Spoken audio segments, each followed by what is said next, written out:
everyone, this is April Katayama, and today I'm sharing my takeaways from the Think Inclusive episode, Designing Schools for Belonging, hosted by Jordyn Zimmerman on Inclusion and AAC Tools.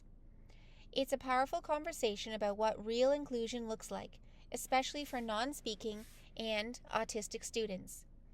What struck me first was Jordyn's story. She talked about spending years in segregated, highly restrictive settings, sometimes literally in separate spaces, not because she couldn't learn, but because she didn't yet have access to AAC devices. She didn't get AAC until she was 18. Once she did, expectations changed, opportunities opened, and people finally saw what she could already do. That really underscores her big idea. We have to presume competence from the start. Students shouldn't have to prove they can communicate before we give them the tools to communicate. Another key point was her phrase about designing schools for belonging, not just placement. It's not enough to say, you can sit in this classroom. Belonging means access to communication, to peers, to learning tasks that matter, and staff who understand how the tools work. Jordyn also noted that policy and funding need to match this vision. Schools can't do inclusive, AAC-rich classrooms on goodwill alone. So, what can I bring into my own practice? Number 1, start with communication access.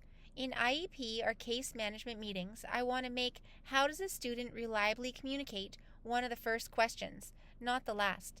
If the answer is they don't, then the goal becomes find and trial AAC, not wait and see.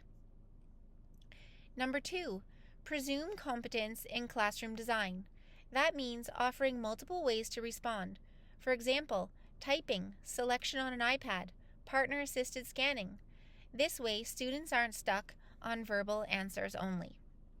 Number 3, measure inclusion differently. Instead of just tracking where the student is placed, I can track participation. Did they communicate? Did peers respond? Did the tool get used across subjects?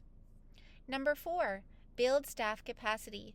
Jordyn talked about how inclusion works when the adults know how to support it.